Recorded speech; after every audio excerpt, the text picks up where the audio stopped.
Thiruvarur March 22.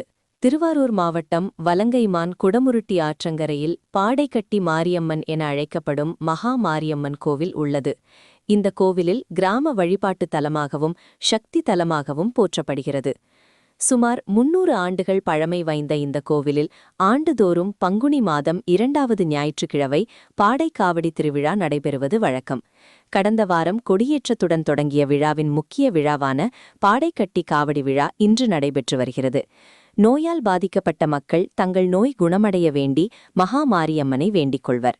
நோயிலிருந்து குணமடைந்தவர்கள் இந்த கோவிலுக்கு வந்து பச்சை ஓலைப்படுக்கையுடன் பச்சை மூங்கிலால் பாடை கட்டி இறந்தவரைப் போல பாடையில் படுக்கை வைத்து இறந்தவருக்கு செய்யப்படும் அனைத்து இறுதி சடங்குகளையும் செய்து பின்னர் அந்த பாடை காவடியை அருகில் உள்ள குடமுருட்டி ஆற்று பகுதியிலிருந்து உறவினர்கள் 4 பேர் தூக்கிக் கொண்டு வந்து மகா மாரியம்மன் கோவிலை மும்முறை சுற்றி வலம் வந்து நேர்த்திக்கடன் செய்வார்கள்.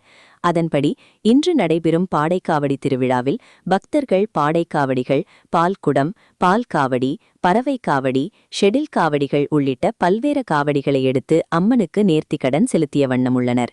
மேலும் இந்த விழாவிற்கு பல மாவட்டங்களிலிருந்தும் பல்லாயிரக்கணக்கான பக்தர்கள் வந்திருந்து அம்மனை தரிசித்து வருகிறனர்.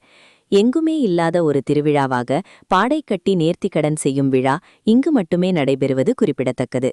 திருவாரூர் மாவட்ட காவல் கண்காணிப்பாளர் கருள்கரட் தலைமையில் 500க்கும் மேற்பட்ட காவல்துறையினர் பாதுகாப்பு பணியில் ஈடுபட்டுள்ளனர். மேலும் அசம்பாவிதங்களை தவிர்க்கும் வகையில் ஆங்காங்கே சிசிடிவி கேமராக்கள் அமைக்கப்பட்டுள்ளது. தீயணைப்புத்துறை அதிகாரிகள் பாதுகாப்பு பணியில் ஈடுபட்டு வருகின்றனர். அதற்கான ஏற்பாடுகள் முழுவதும் இந்து அறநிலையத்துறை சார்பில் செய்யப்பட்டுள்ளது குறிப்பிடத்தக்கது.